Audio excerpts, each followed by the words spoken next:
जय हिंद दोस्तों, आप लोगों का स्वागत है हमारे यूट्यूब चैनल सीजीपीएससी और सीजी व्यापम पर। दोस्तों, आज का इस वीडियो में आप लोगों के लिए रसायन शास्त्र की टॉपिक जो रेडॉक्स अभिक्रिया है उसमें से लेकर है वो दोस्तों 50 प्रश्न है वो लेकर आया गया है, जो आगामी जो भर्ती परीक्षा है 25 अगस्त को फॉरेंसिक डिपार्टमेंट का जो प्रयोगशाला तकनीशियन और प्रयोगशाला सहायक है उसके एग्जाम के दृष्टिकोण से बहुत ही ज़्यादा महत्वपूर्ण है दोस्तों। इसमें से दोस्तों जो रसायन शास्त्र वाले भाग से इसमें 40 प्रश्न है वो आएगा और इसमें से आपको 5 से 7 क्वेश्चन दोस्तों 5 से 7 क्वेश्चन है आपको डायरेक्ट है वो इसमें है वो देखने को मिलेगा रिडॉक्स अभिक्रिया से। तो इसको पूरा दोस्तों आप लोग कंठस्थ कर लीजिएगा, जिसको मैं बता रहा हूँ इसमें ज़्यादा एक्सप्लेन नहीं किया जाएगा दोस्तों, क्योंकि बहुत ज़्यादा क्वेश्चन है वो लेकर आया गया है, 50 क्वेश्चन है लेकर आया गया है, तो इसमें एक्सप्लेन नहीं किया जाएगा, आपको आंसर है वो डायरेक्ट बताते जाएंगे, है ना। और इसको आप घर में अच्छे से प्रैक्टिस करते रहिएगा ताकि आप लोग इसमें से कोई भी अगर क्वेश्चन आता है तो वो बिल्कुल छूटे ना, है ना। अगर आपको इसमें का जो पीडीएफ चाहिए तो ये है आपका 11वीं का जो बुक है 11th का, है ना, उसमें से है वो लिया गया, तो आप वहाँ से जाकर इसको पूरा चेक कर सकते हैं और इसको पूरा सॉल्व है वो कर सकते हैं इन क्वेश्चनों को, है ना। इसमें आपको सिर्फ आंसर बस बताया जाएगा और क्वेश्चन मेरा ये पर्पस है कि इसमें आप लोग ज़्यादा से ज़्यादा क्वेश्चन करें। रसायन शास्त्र से 40 नंबर का क्वेश्चन आएगा, है ना। तो इसको मद्देनजर रखते हुए मैं सभी क्वेश्चन है लाया, इसमें एक्सप्लेनेशन है वो बिल्कुल भी नहीं किया जाएगा, सिर्फ आंसर बस है वो बताया जाएगा, है ना। तो चलिए पहला प्रश्न है उसको देखते हैं। यहाँ पर देखिए पहला प्रश्न है दोस्तों, S8 S2F2 तथा H2S में सल्फर की ऑक्सीकरण अवस्था का जो क्रमशः है वो कितनी प्रकार की होती है, कितने मात्रा में होती है। तो यहाँ पर देख सकते हैं ऑप्शन 4 ऑप्शन दिए गए, उसमें से जो आपका करेक्ट आंसर है दोस्तों वो हो जाएगा आपका ऑप्शन डी है वो बिल्कुल सही हो जाएगा दोस्तों। यहाँ पर जो इसकी मात्रा होती है सल्फर की ऑक्सीकरण अवस्था होती है -2 +1 और -2 है वो होता है। दूसरा क्वेश्चन है दोस्तों, कौन सी अभिक्रिया रेडॉक्स अभिक्रिया नहीं है पूछा गया। तो यहाँ पर देख सकते हैं जो रिएक्शन है वो दिया गया, उसमें से जो रेडॉक्स अभिक्रिया की नहीं है वो कौन सा वाला है दोस्तों। तो इसका जो करेक्ट आंसर हो जाएगा वो हो जाएगा आपका ऑप्शन ए है वो बिल्कुल सही हो जाएगा। कैल्शियम कार्बोनेट है दोस्तों, जिसमें कैल्शियम ऑक्साइड और कार्बन डाइऑक्साइड में टूट जाते हैं, तो ये क्या है आपका रिडॉक्स अभिक्रिया नहीं है। तो रिडॉक्स अभिक्रिया होता क्या चीज़ है, इसको परिभाषा में बता देता हूँ दोस्तों। जब कोई भी प्रक्रिया होती है, जब कोई भी अभिक्रिया किया जाता है दोस्तों, तो उसमें क्या होता है ऑक्सीकरण और अपचयन की जो क्रिया है दोनों एक साथ होता है, तब उसको हम रेडॉक्स अभिक्रिया है वो कहते हैं। अगर कोई भी अभिक्रिया हो रहा है तो उसमें या अगर ऑक्सीकरण की क्रिया हो रहा है तो उसके जस्ट अपोजिट में दोस्तों रिडक्शन का भी रिडक्शन रिएक्शन है वो बिल्कुल होता ही रहेगा, उसको बोला जाता है रिडक्स अभिक्रिया। दोनों क्या दोस्तों एक दूसरे के विपरीत है वो एक साथ ही वो होते हैं, उनको रिडॉक्स अभिक्रिया वो कहा जाता है दोस्तों, है ना। तो इस चीज को ध्यान में रखिएगा, बहुत ही महत्वपूर्ण है। चलिए अगला प्रश्न है उसको देखते हैं। अगला प्रश्न है दोस्तों, यहाँ पर देख सकते हैं तीसरा नंबर का क्वेश्चन है, मानक हाइड्रोजन इलेक्ट्रोड का विभव शून्य होता है, उसका कारण क्या है दोस्तों। तो मानक इलेक्ट्रोड है दोस्तों, इसका जो इस ई डिग्री से है वो क्या कि इसको जो मानक हाइड्रोजन इलेक्ट्रोड है उसको ई डिग्री से है वो निरूपित किया जाता है दोस्तों। तो इसका जो विभव होता है ना, वो शून्य होता है। वो किस कारण से होता है, हाइड्रोजन सबसे सरलता से ऑक्सीकृत किया जा सकता है इसकी वजह से, या इसका इलेक्ट्रोड विभव शून्य मान लिया जाता है इसलिए, या फिर हाइड्रोजन परमाणु के पास केवल एक इलेक्ट्रॉन होता है, या फिर हाइड्रोजन सबसे हल्का तत्व होता है। तो किसके वजह से दोस्तों यहाँ पर जो मानक हाइड्रोजन इलेक्ट्रोड है दोस्तों उसका जो विभव है उसको शून्य माना जाता है, उसका कारण क्या है दोस्तों। तो यहाँ पर इसका जो कारण क्या हो जाएगा वो हाइड्रोजन सबसे सरलता से ऑक्सीकृत किया जा सकता है दोस्तों, जिसकी वजह से इसका जो विभव होता है वो शून्य है वो माना जाता है। चौथा देखिए, यहाँ पर देखिए निम्नलिखित में से किस जोड़े में रेखांकित तत्व की ऑक्सीकरण संख्या में सर्वाधिक अंतर है। तो यहाँ पर देखिए दोस्तों दो दो नाइट्रोजन दिए, नाइट्रोजन टेट्राऑक्साइड दिए गए, उसमें देखिए आप फास्फोरस पेंटा ऑक्साइड दिए गए हैं और ऑक्टा ऑक्साइड दिए गए, ये सब चीज दिए ऑक्साइड दिए गए है ना। तो इसमें से देख सकते हैं आपका option A B C D है, इसमें से जो सर्वाधिक अंतर है ऑक्सीकरण संख्या में, है ना, तो उसको है वो निकालते हुए बताना है तो कौन सा आ जाएगा। तो इसका जो क्वेश्चन का आंसर है दोस्तों वो चौथा का हो जाएगा, ये आपको ऑप्शन ए है वो बिल्कुल सही हो जाएगा, NO2 तथा N2O2 ये वाला बिल्कुल सही है दोस्तों। चलिए अगला प्रश्न है दोस्तों, 5वां नंबर का क्वेश्चन है, यहाँ पर देख सकते हैं रेडॉक्स अभिक्रिया है। यहाँ पर देखिए XCl2 + 6OH माइनस दिया है, तो ClO3 minus plus YCl minus plus 3H2O दिया गया है ना। तो इसमें X तथा Y के मान है उसको निकालना है। तो ये क्वेश्चनों को दोस्तों मैं आपको सिर्फ बताने के लिए लाया हूँ कि इस प्रकार के क्वेश्चन आपको डायरेक्ट है वो देखने को मिलेंगे, इसमें कोई भी फेरबदल है वो नहीं किया जाएगा, ये डायरेक्ट जो व्यापम है उसके द्वारा पूछा जाता है। तो इसमें यही चीज़ है, आप लोग इसमें क्योंकि पॉसिबल नहीं इतना सारा रिएक्शन है उसको कराना, तो है ना, तो इस वजह से इसको मैं आप लोगों के बीच में क्वेश्चन बस को है वो लाया हूँ, इसमें कोई भी एक्सप्लेनेशन है वो नहीं किया जा रहा है, जो आंसर है उसको डायरेक्ट बताया जा रहा है। तो देखिए पांचवा रिडक्स अभिक्रिया, तो इसमें जब रिएक्शन होगा दोस्तों, अभिक्रिया होगा, तो उसमें जो बनेगा है ना एक्स वाई का मान है जो आएगा वो क्या आएगा दोस्तों, तो यहाँ पर आपको ऑप्शन डी दिए हुए हैं, 4 और 2 दिए गए, वो वाला आ जाएगा। छठा नंबर का क्वेश्चन है दोस्तों, आयोडोमिथी द्वारा K2Cr2O7 का है ना उपयोग करते हुए Na2S3H2O3 के मानकीकरण में K2Cr2O7 का तुल्यांक भार होगा। यहाँ पर देखिए दोस्तों, ये K2Cr2O7 है दोस्तों, पोटेशियम पर मैग्नेट है ना, उसका जो तुल्यांक भार होता है वो क्या होता है, m/2, m/6, m/3 या फिर m/1 है। तो यहाँ पर इसका जो तुल्यांक भार होगा दोस्तों वो कितना होगा, इसका जो करेक्ट आंसर दोस्तों वो हो जाएगा आपका ऑप्शन बी है वो बिल्कुल सही हो जाएगा, यहाँ पर m/6 है वो हो जाएगा। चलिए अगला प्रश्न की ओर है वो बढ़ते हैं। अम्लीकृत पोटेशियम परमैंगनेट को H2S के साथ अभिक्रिया किया गया, इस अभिक्रिया में क्रोमियम के ऑक्सीकरण में परिवर्तन होता है दोस्तों, तो कौन कौन से अहन ऑक्सीकरण है वो परिवर्तन करते हैं, इनके ऑक्सीकरण स्टेजेस है वो क्या क्या चीज होते हैं उसको देखिए। +3 से +6 तक, +6 से +3 तक अपरिवर्तित रहता है, या फिर +6 से +2 तक है वो रहता है। तो कौन सा वाला ऑप्शन है दोस्तों इसका जो करेक्ट हो जाएगा, तो यहाँ पर इसका जो करेक्ट ऑप्शन है दोस्तों वो हो जाएगा आपको ऑप्शन बी है वो है ना, आपका ऑप्शन सी है वो बिल्कुल सही हो जाएगा दोस्तों। यहाँ पर क्या कह रहा है, ये अभिक्रिया को क्या हो जाएगा, ऑक्सीकरण में परिवर्तन होगा, अपरिवर्तित है वो रहता है। चलिए आठवां देखते हैं, CH3OH है, CH2O, HCaOOH तथा C2H2 में कार्बन की जो ऑक्सीकरण अवस्था है वो कितना हो गया। तो यहाँ पर देखिए दोस्तों, इसका जो करेक्ट आंसर है वो क्या हो जाएगा, आपका 8वां नंबर का क्वेश्चन है, इसमें इनकी जो ऑक्सीकरण अवस्था होती है दोस्तों वो होती है -2, -4, +2 और -2 है वो की ऑक्सीकरण अवस्था होती है किनकी, CH3, CH2, CHCOH और C2H2 में कार्बन की जो ऑक्सीकरण होती है ना, यहाँ पर कार्बन की जो ऑक्सीकरण अवस्था है उसको है वो बताया गया है, उसको पूछा गया तो आप इसको बना सकते हैं। इसका जो न्यूमेरिकल है दोस्तों, आप लोग जो 11th का बुक है उसमें से आप इसको सॉल्व कर सकते हैं, ये क्वेश्चन आपको डायरेक्ट मिलेगा देखने को। चलिए अगला प्रश्न है दोस्तों, उसको देखते हैं, यहाँ पर देख सकते हैं अगला प्रश्न है, अभिक्रिया 3Br2 + 6CO3 2 प्लस 3H2A है, इसको रिएक्शन करने पर 5Br minus plus 5BrO3 minus और 6HCO3 माइनस आयन में होता है दोस्तों। तो यहाँ पर ब्रोमीन का ऑक्सीकरण और कार्बोनेट का अपचयन हो रहा है, या फिर ब्रोमीन तथा कार्बोनेट दोनों का अपचयन होता है दोस्तों, या फिर ब्रोमीन का ना तो ऑक्सीकरण और ना ही अपचयन हो रहा है, या फिर ब्रोमीन का ऑक्सीकरण अथवा अपचयन दोनों हो रहा है। तो क्या हो रहा है दोस्तों, जो रिएक्शन दिया गया है, अभिक्रिया दिया गया है रेडॉक्स अभिक्रिया, उसमें क्या हो रहा है, ब्रोमीन का ऑक्सीकरण हो रहा है, फिर कार्बोनेट का अपचयन हो रहा है। तो क्या क्या चीज है वो उसको आपको बताना है ना। तो यहाँ पर देख सकते हैं इसका जो करेक्ट आंसर है दोस्तों वो हो जाएगा आपका ऑप्शन ए है, बिल्कुल सही हो जाएगा, ब्रोमीन का ऑक्सीकरण हो रहा है तो और कार्बोनेट का है वो अपचयन है वो हो रहा है। चलिए अगला प्रश्न की ओर है वो बढ़ते हैं। अगला प्रश्न है दोस्तों, NH3 में N की ऑक्सीकरण अवस्था क्या है, यहाँ पर अमोनिया है दोस्तों, उसमें नाइट्रोजन की ऑक्सीकरण अवस्था है उसको पूछा गया है। तो नाइट्रोजन का है ना, नाइट्रोजन पूछा गया दोस्तों, क्या होता है, इनका परमाणु क्रमांक 7 होता है। यहाँ पर इनके इस तेजी से बात किया जाए है ना, तो इलेक्ट्रॉनिक विन्यास निकालोगे तो इसमें कौन कौन से ऑक्सीकरण अवस्था है उसको देखिए, सब चीज को है मिलाकर आपको बनाना होता है ना। तो इसको ऑक्सीकरण अवस्था कैसे निकाला जाए तो उसको भी आप देख सकते हैं, बुक में है वो पूरी चीजें दिया गया है। तो इसमें ज्यादा एक्सप्लेन है वो नहीं किया जा रहा है, सिर्फ आपको बताया जा रहा है ना। तो इस प्रकार के क्वेश्चन है वो बिल्कुल आपको देखने को मिलेंगे। ठीक है, तो इसका जो 10वां नंबर का है दोस्तों, इसका जो क्या हो जाएगा, +3 है दोस्तों, आपको नाइट्रोजन के जो ऑक्सीकरण अवस्था होती है वो +3 होता है दोस्तों। चलिए अगला प्रश्न है वो देख सकते हैं यहाँ पर, Na2S2 में S की ऑक्सीकरण अवस्था पूछा गया है दोस्तों। यहाँ पर देखिए तो इसका जो ऑक्सीकरण अवस्था है दोस्तों वो क्या हो गया, +1 है वो, जो सल्फर का ऑक्सीकरण अवस्था होता है दोस्तों Na2S2 में, तो वो +1 है वो होता है। देखिए 12वां नंबर का क्वेश्चन है दोस्तों, कौन सी अभिक्रिया रेडॉक्स अभिक्रिया नहीं है, तो यहाँ पर जो रिएक्शन है दोस्तों वो दिया गया है, देख सकते हैं सोडियम क्लोराइड और पोटेशियम नाइट्रेट है उसको दिया गया, तो सोडियम नाइट्रेट है और पोटेशियम क्लोराइड है वो बाहर है वो निकल रहा है, तो इसमें क्या क्या रेडॉक्स अभिक्रिया है वो हो रहा है क्या, तो नहीं हो रहा है ना। तो इसमें देख सकते हैं, यहाँ पर देख सकते हैं आपका 12वां नंबर का जो क्वेश्चन है उसमें आपका जो रेडॉक्स अभिक्रिया है वो क्या हो जाएगा, आपका ऑप्शन बी है वो बिल्कुल सही हो जाएगा, है ना। CH2O4 + 2 HCl है, तो कैल्शियम क्लोराइड है वो बनेगा और H2CO2 है वो रिप्लेस होते जाएगा, है ना। चलिए अगला प्रश्न की ओर है वो बढ़ते जाते हैं। अगला प्रश्न है दोस्तों, पोटे KMnO4 ऑक्सीकारक के समान व्यवहार करते हुए MnO42- और MnO2, Mn2O3 और 2+ बनाता है, अतः क्रमशः इलेक्ट्रॉनों के स्थानांतरण होता है। तो किस प्रकार से स्थानांतरण होगा दोस्तों?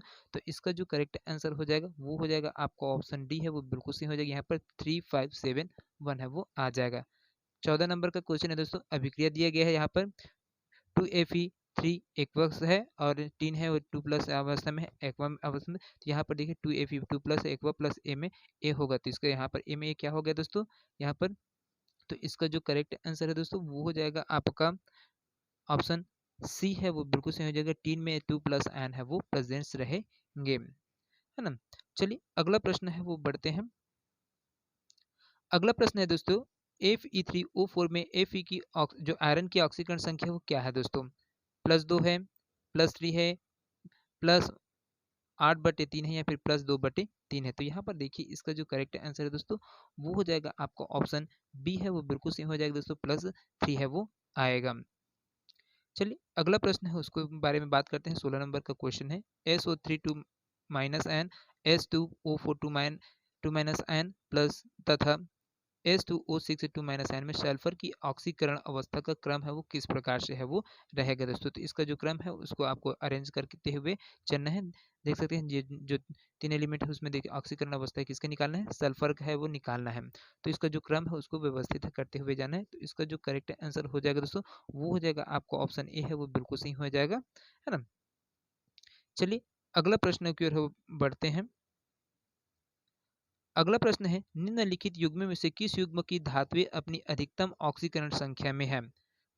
MnO2 FeCl3 या फिर MnO4- आयन और CrO2Cl2 है, या फिर FeCN6 3- आयन या फिर COCN3- है ना। तो या फिर ये तो कौन सा वाला है दोस्तों? यहाँ पर इसका जाएगा जो 17 है उसका जो ऑक्सीकरण संख्या है दोस्तों अधिकतम है ना। तो इसमें इसका जो करेक्ट आंसर है दोस्तों वो हो जाएगा आपका ऑप्शन ई है, वो बिल्कुल सही हो जाएगा दोस्तों। MnO2 और FeCl है, इसमें क्या है ये दोनों धातुएं हैं उसमें क्या है जो इनकी ऑक्सीकरण संख्या से अधिकतम होती है। चलिए अगला प्रश्न की ओर है वो बढ़ते हैं। अगला प्रश्न है देखिए, 1 मोल के MnO4 को रंगहीन करने के लिए H2O2 के आवश्यक मूल कितने होंगे? पोटेशियम पर मैग्नेट है दोस्तों, है ना। उसमें देखिए रंगहीन करने के लिए H2O2 है, हाइड्रोजन पेरोक्साइड, उसके लिए कितना आवश्यक मात्रा में लेंगे? 1/2, 3/2, 5/2 या फिर 7/2, है ना। तो यहाँ पर देख सकते हैं इसका जो करेक्ट आंसर हो जाएगा, है ना, ये हो जाएगा आपका ऑप्शन डी है, वो बिल्कुल सही हो जाएगा दोस्तों। यहाँ पर 7/2% है, हम क्या है आवश्यक रूप से H2O2 है उसको यूज करेंगे, है ना। चलिए अगला है 19वां नंबर का प्रश्न है, क्षारीय माध्यम की अभिक्रिया है कराना है, रिडॉक्स अभिक्रिया सभी की है, क्रियाएं हो रहा है रिडॉक्स अभिक्रिया, उसमें आपको बताना है जो क्षारीय माध्यम में इस जो रिएक्शन दिया गया है ये, है ना, इसको क्रिया करने के बाद एक्स वाई तथा जेड के मान क्या क्या आएंगे, है ना। तो देखिए 4 1 4 दिए गए, 2 2 2 दिए गए, 4 2 4 दिए गए, फिर 4 4 4 दिए गए हैं। तो इसका जो करेक्ट आंसर होगा दोस्तों वो हो जाएगा आपका ऑप्शन बी वाला है, वो बिल्कुल सही हो जाएगा दोस्तों। 2 2 2 है वो एक्स वाई जेड का मान है वो आएगा। चलिए अगला प्रश्न की ओर है वो बढ़ते हैं। अगला है 20वां नंबर का, कौन सा कथन सत्य नहीं है? तो 4 कथन दिया गया है, यहाँ पर देखिए पहला कथन क्या है, ऑक्सीकारक वह है जो दूसरे पदार्थ की ऑक्सीकरण संख्या में वृद्धि करता है। अपचायक वह है जो दूसरे पदार्थ की ऑक्सीकरण संख्या को कम करता है, या फिर ऑक्सीकारक की ऑक्सीकरण संख्या में कमी होती है, या फिर ऑक्सीकरण में ऑक्सीकरण संख्या में कमी होती है। तो इसका जो करेक्ट आंसर है दोस्तों क्या हो जाएगा? जो सत्य कथन सत्य नहीं है दोस्तों वो कौन सा है हो जाएगा? तो यहाँ पर देख सकते हैं इसका जो करेक्ट आंसर है दोस्तों वो हो जाएगा आपका ऑप्शन बी, अपचायक वह है जो दूसरे पदार्थ की ऑक्सीकरण संख्या को कम करता है। तो ये नहीं दोस्तों, है ना, यही आपका ऑप्शन बी है, वो बिल्कुल सही हो जाएगी। 21वां नंबर का क्वेश्चन देखिए, 4 परख नलियों में 4 रंगीन विलयन रखे गए हैं तथा सभी में कॉपर की पत्ती डुबाई गई है। समय बीतने पर कौन सा विलयन नीला हो जाएगा? NaCl, AgNO3, ZnSO4 या फिर CdNO3 ट्वाइस है वो हो जाएगा। तो कौन सा है दोस्तों? इसका जो करेक्ट आंसर है दोस्तों वो आ जाएगा आपका ऑप्शन सी है, वो बिल्कुल सही है, आ जाएगा। जो जिंक सल्फेट है वो आपका क्या हो जाएगा दोस्तों? विलयन नीला हो जाएगा, जिंक सल्फेट का जो रंग है वो नीला हो जाता है। चलिए अगला प्रश्न की ओर है वो बढ़ते हैं। अगला प्रश्न है दोस्तों यहाँ पर देख सकते हैं 22वां नंबर का क्वेश्चन है, CH2Cl2 में कार्बन की ऑक्सीकरण अवस्था है वो कितनी है दोस्तों? 0 है, 2 है, 3 है या फिर 5 है। तो यहाँ पर इसका जो करेक्ट आंसर हो जाएगा दोस्तों वो हो जाएगा आपका ऑप्शन सी है, वो बिल्कुल सही हो जाएगा। यहाँ पर जो कार्बन की ऑक्सीकरण संख्या है दोस्तों CH2Cl2 में, तो वहाँ पर 3 है वो आता है। संतुलित रेडॉक्स अभिक्रिया है दोस्तों, यहाँ पर देख सकते हैं AK2Cr2O7 प्लस BKCl प्लस सी है क्या है H2SO4 है ना, 3 स्टेज में है। इसको अगर रिएक्शन करने पर रेडॉक्स संतुलित करें तो क्या हो जाएगा, इस प्रकार से बनेगा, है ना। तो इसमें क्या क्या चीज़ है वो लगा है, उसको देख सकते हैं। तो यहाँ पर देख सकते हैं A का 2 है, B 4 है, C 6 है तथा X 2, Y का मान 6 और YZ का मान 3 दिए गए। ऐसे करके पूरे चारों ऑप्शन, पांचों ऑप्शन में दिए गए। तो इसका जो संतुलित रेडॉक्स अभिक्रिया बनने के बाद इसका जो मान आएगा, है ना, वो क्या आएगा। तो इसका जो करेक्ट आंसर है दोस्तों वो हो जाएगा आपका ऑप्शन ए है वो बिल्कुल सही हो जाएगा। ए का मान 2 रहेगा, बी का मान 4 रहेगा और सी का 6 रहेगा, है ना। तो X 2, Y 6 और Z 3, है ना। इसको देख सकते हैं। चलिए अगला प्रश्न की ओर है वो बढ़ते हैं। अगला प्रश्न है, निम्नलिखित अभिक्रियाओं में ब्रोमीन के व्यवहार का सही चित्रण H2O प्लस Br ब्रोमीन, है ना, HOBr और HBr में हाइड्रोजन ब्रोमाइड है ना।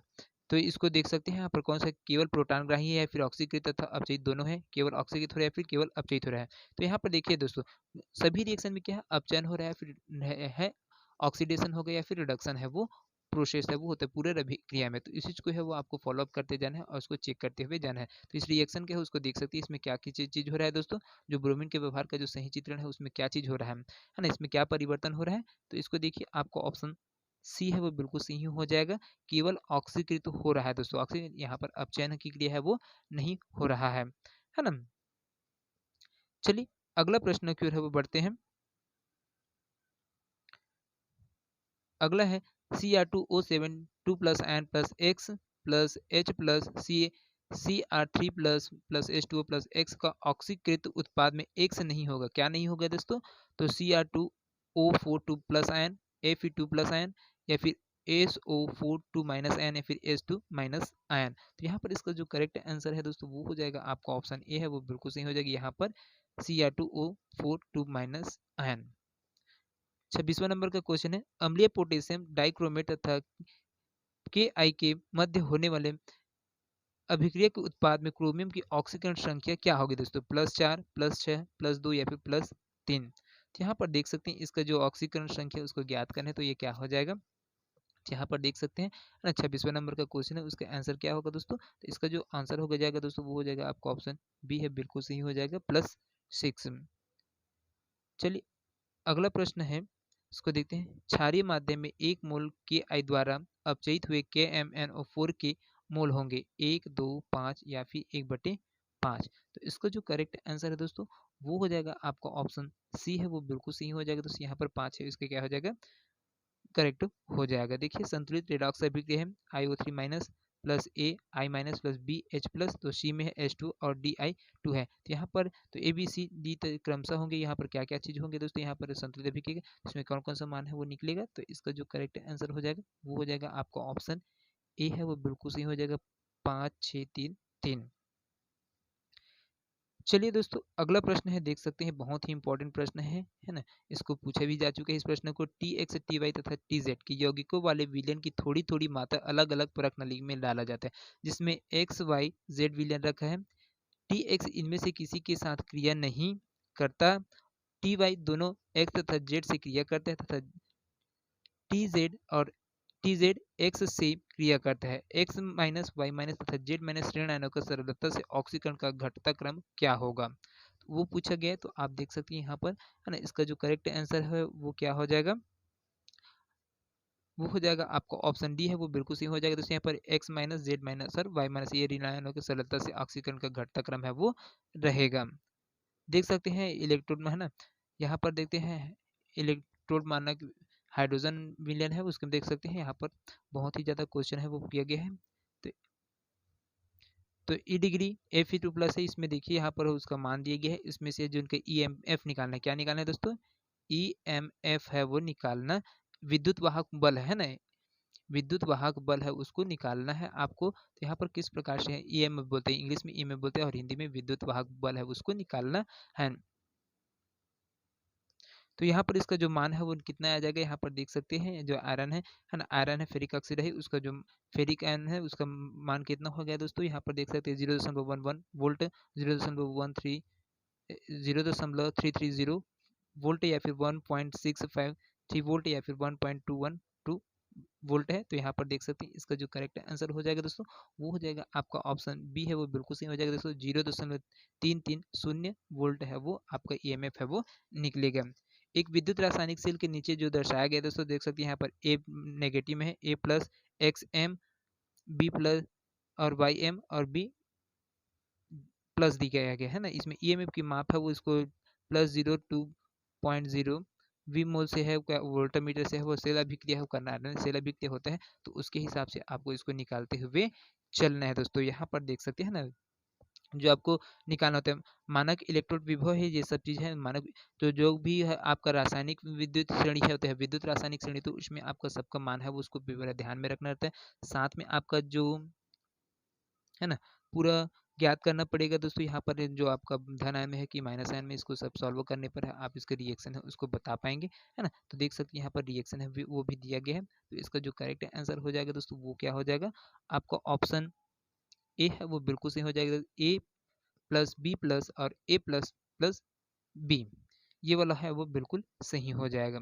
चलिए अगला प्रश्न की ओर है वो बढ़ते हैं। अगला प्रश्न है निम्न में से कौन सी रासायनिक अभिक्रिया H2SO4 के ऑक्सीकारक व्यवहार को दर्शाता है। यहाँ पर देख सकते हैं यहाँ पर ए बी सी डी दिया गया, इसमें जो रिएक्शन है उसको देखिए और इसमें जो आपको क्या है H2SO4 के ऑक्सीकारक व्यवहार है प्रदर्शित करते तो किस में प्रदर्शित कर रहा है दोस्तों। तो इसका 32वां नंबर का है जो इसका जो करेक्ट आंसर हो जाएगा दोस्तों वो हो जाएगा आपका ऑप्शन डी है वो बिल्कुल फॉलो अप कर रहा है। इसमें पर जो ऑक्सीकारक अवस्था उसको प्रदर्शित कर रहा है किसका सल्फ्यूरिक एसिड का है ना H2SO4 है उसका। चलिए अगला प्रश्न की ओर है वो बढ़ते हैं। अगला प्रश्न है हाइपोक्लोरस अम्ल के विषमानुपाती अभिक्रिया का संभावित उत्पाद क्या होगा। HCl और Cl2, HCl प्लस HClO3 या फिर HClO3 और Cl2O या फिर HClO2 और HClO4। तो यहाँ पर इसका जो करेक्ट आंसर हो जाएगा दोस्तों वो हो जाएगा आपका ऑप्शन बी है वो बिल्कुल सही हो जाएगा। HCl प्लस HClO3 है वो बिल्कुल सही हो जाएगा दोस्तों। यहाँ पर 34वां नंबर का क्वेश्चन है उसकी बात करते हैं दोस्तों। एक सेल जिसमें अक्रिय निष्क्रिय इलेक्ट्रोड है में सोडियम ब्रोमाइड के जलीय विलयन का विद्युत अपघटन से प्राप्त होने वाला उत्पाद क्या क्या चीज हो जाएगा दोस्तों। Na और Br2, Na और O2, H2Br2 या फिर NaOH या फिर H2 और O2। तो यहाँ पर इसका जो करेक्ट आंसर है दोस्तों वो क्या हो जाएगा है ना। तो इसका जो करेक्ट आंसर है दोस्तों वो हो जाएगा आपको ऑप्शन सी है बिल्कुल सही हो जाएगा दोस्तों। H2Br2 और NaOH है वो क्या विद्युत अपघटन में प्राप्त होने वाले जो उत्पाद है वो आपका हाइड्रोजन बढ़ेगा, ब्रोमीन पड़ेगा और सोडियम हाइड्रोक्साइड है वो है ये क्या उत्पाद के रूप में है वो आते हैं। चलिए अगला प्रश्न की ओर है वो बढ़ते हैं। अगला प्रश्न है CaOCl2 में Cl की जो क्लोरीन है उसकी ऑक्सीकरण अवस्था उसको आपको बनना है। तो एक है प्लस शून्य है, +1 है, -1 है, +1 और -1 है। तो कौन कौन सी ऑक्सीकरण अवस्थाएं दोस्तों क्लोरीन है वो प्रदर्शित करता है ना। तो यहाँ पर पोटेशियम कैल्शियम परक्लोरेट है उसमें आपको क्लोरीन की ऑक्सीकरण अवस्था उसको ज्ञात करना है। तो यहाँ पर इसका जो करेक्ट आंसर है दोस्तों वो हो जाएगा आपका है ना। यहाँ पर आपका ऑप्शन डी है वो बिल्कुल सही हो जाएगा। तो यहाँ पर जो क्लोरीन है उसकी ऑक्सीकरण अवस्था +1 -1 है वो प्रदर्शित करता है। यहाँ पर देख सकते हैं Cr2O7 2+ minus ion H plus है एड हो रहा है तो सी क्रोमियम 3+ आयन है और Cr2O7 2 माइनस आयन का तुल्यांक भार है उसको ज्ञात करना है। तो यहाँ पर क्या हो जाएगा दोस्तों। तो इसका अणु भार बटे 6, अणु भार बटे 3, अणु भार बटे 4 या फिर अणु भार बटे 1। तो यहाँ पर देख सकते हैं इसका जो करेक्ट आंसर है दोस्तों वो क्या हो जाएगा 36वां नंबर का क्वेश्चन उसका आपका ऑप्शन डी है दोस्तों बिल्कुल सही हो जाएगा। अणु भार बटे 1 है वो इसका करेक्ट आंसर जो तुल्यांक भार निकालने के लिए होता है। तो अणु भार है ना अणु भार बटा 1 है इसका करेक्ट आंसर है वो आ जाएगा। चलिए अगला प्रश्न की ओर है वो बढ़ते हैं। अगला प्रश्न है Zn2+ और Zns और यहाँ पर ये डिग्री दिया गया है ना जो आपका हाइड्रोजन इलेक्ट्रोड विभव होता है उसको बताना है। तो यहाँ पर जो दिया गया है इसका मान दिया गया इसको सॉल्व करने पर है कौन सा रिएक्शन है कौन सा क्रिया है वो स्वतः हो जाएगा दोस्तों। तो यहाँ पर देख सकते हैं Z+ दिया Zn2+ कॉपर तो जिंक और कॉपर 2+ आयन बनेगा। कॉपर 2+ आयन और जिंक है तो कॉपर प्लस जिंक 2+ आयन वो बना रहे हैं या फिर जिंक 2+ या फिर कॉपर 2+ है ना दोनों प्लस में। तो इसको रिएक्शन करने के बाद जिंक और कॉपर है वो ना थे या फिर उपयुक्त में से कोई अभिक्रिया है वो नहीं हो रहा है करके बोल रहा है। तो यहाँ पर इसका जो करेक्ट आंसर है दोस्तों वो क्या हो जाएगा आपका ऑप्शन ए है वो बिल्कुल सही हो जाएगा। यहाँ पर इसमें जिंक 2+ प्लस कॉपर तो जिंक और प्लस कॉपर 2+N है, ये बनता है दोस्तों। चलिए अगला प्रश्न की ओर है। ये क्वेश्चन है दोस्तों डायरेक्ट क्वेश्चन है, आपको देखने को मिलेंगे। ये इस प्रकार के क्वेश्चन है वो बिल्कुल भी आपको जो लैब टेक्नीशियन के एग्जाम हो रहा है उसमें बिल्कुल देखने को मिलने वाला है। तो ZnCO जिंक, कॉपर, सिल्वर और नियॉन है ना, निकल का मानक ऑक्सीकरण विभव क्रमशः यहाँ पर दिया गया दोस्तों 0.76 माइनस 0.34 माइनस 0.80 और प्लस 0.25 वोल्ट है। तो निम्न में से कौन सी अभिक्रिया अधिकतम वोल्टेज प्रदान करेगी? तो यहाँ पर जो रिएक्शन है उसमें है दोस्तों, तो देख सकते हैं यहाँ पर 38वां नंबर है। इसका जो करेक्ट आंसर होगा दोस्तों वो हो जाएगा आपका ऑप्शन बी है, बिल्कुल सही हो जाएगा। Zn+2Ag प्लस एक्वा सोल्यूशन में तो Zn2 plus aqua plus 2Ag silver है वो बनकर बाहर निकलता है ना। चलिए अगला प्रश्न क्यों है वो बनते हैं। अगला प्रश्न है निम्न में से कौन सी रिडॉक्स अभिक्रिया है? तो यहाँ पर दोस्तों जो रिडॉक्स अभिक्रिया है वो कौन सा है दोस्तों? तो यहाँ पर इसका जो करेक्ट आंसर होगा दोस्तों वो हो जाएगा आपका ऑप्शन डी है, वो बिल्कुल सही हो जाएगा। कॉपर सल्फेट और 4 अमोनिया है, वो 4 अमोनिया के अणु है वो बनकर है, तो टेट्रा अमोनियम कॉपर सल्फेट है वो बनकर है वो तैयार होता है। ये आपका सूत्र है, इस प्रकार से क्वेश्चन है आपका बनकर आ जाएगा, है ना। चलिए अगला प्रश्न है वो उसको देखते हैं यहाँ पर। अगला प्रश्न, 1 विलियन में उपस्थित ऑक्जेलिक अम्ल की मात्रा उसके H2SO4 की उपस्थिति में KMnO4 के साथ अनुमापन द्वारा ज्ञात की गई। एक अनुमापन असंतुष्ट परिणाम देता है।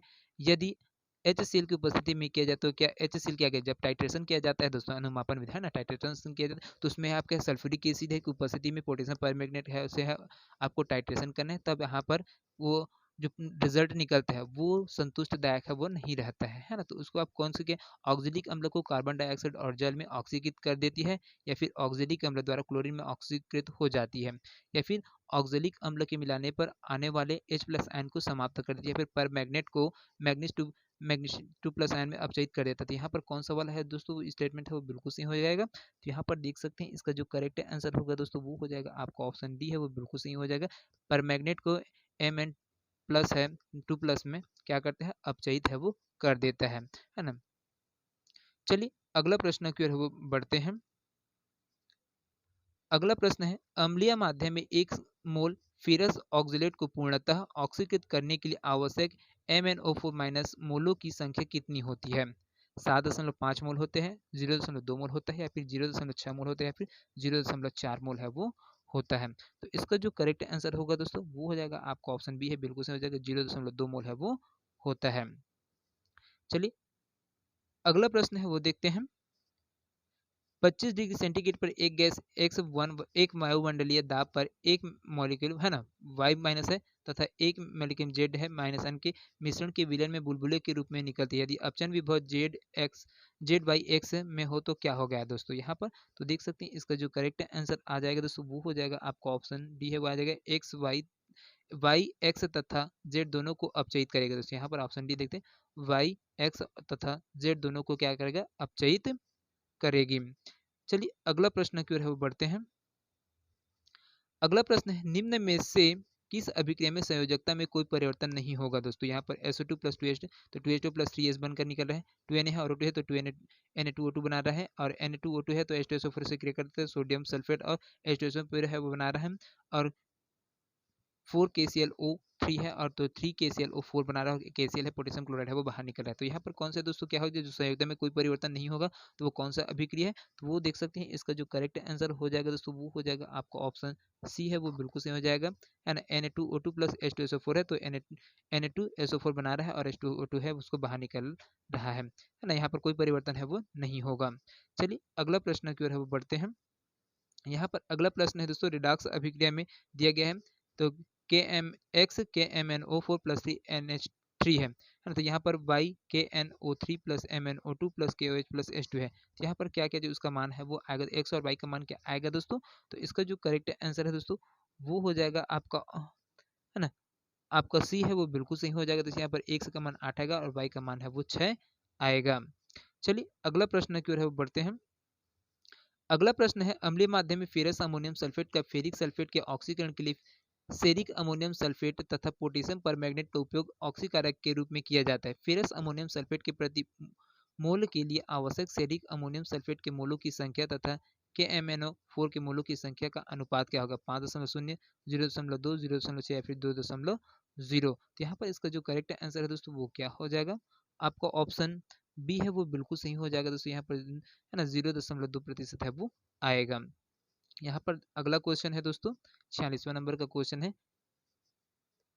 फास्फोरस की ऑक्सीकरण अवस्था H4P2O4 और H4P2O6 या फिर H4P2O7 में क्रमशः कौन कौन सी थी। यहाँ पर जो फास्फोरस दोस्तों उसकी ऑक्सीकरण अवस्था क्या क्या हो सकते हैं, तो इसका देखिए यहाँ पर आप 4 ऑप्शन देखिए, उसमें देख सकते हैं उसमें का जो करेक्ट आंसर दोस्तों वो हो जाएगा आपका ऑप्शन डी है वो बिल्कुल सही हो जाएगा। यहाँ पर जो फास्फोरस उसकी ऑक्सीकरण अवस्था +3 +4 और +5 है वो होता है ना। चलिए अगला प्रश्न की ओर है वो बढ़ते हैं।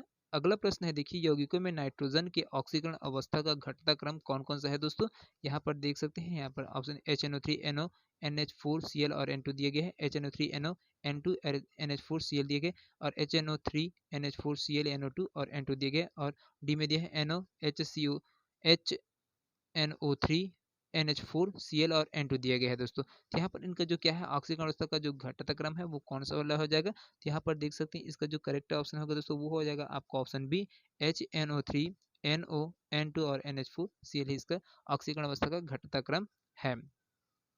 चलिए अगला प्रश्न है उसको देखते हैं। यहाँ पर निम्नलिखित यौगिकों में से किसका नाइट्रोजन उच्चतम ऑक्सीकरण अवस्था प्रदर्शित करता है, N2H4 NH3 N3H या फिर N2OH। तो यहाँ पर कौन है दोस्तों जिसका ऑक्सीकरण अवस्था प्रदर्शित करता है उच्चतम नाइट्रोजन दोस्तों, है ना। यहाँ पर नाइट्रोजन पूछा जाता है, उसमें उच्चतम ऑक्सीकरण अवस्था प्रदर्शित करता है, तो वो कौन सा एलिमेंट है, तो उसको देखिए।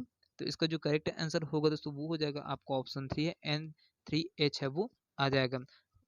अगला प्रश्न है, निम्नलिखित में से प्रबलतम अम्ल कौन सा है दोस्तों, HClO4 H2SO3 H2SO4 या फिर HClO3। तो यहाँ पर इसका जो करेक्ट आंसर होगा दोस्तों वो हो जाएगा आपका ऑप्शन ए है वो बिल्कुल सही होगा, HClO4 है क्या है जो प्रबलतम अम्ल के रूप में है वो रहता है।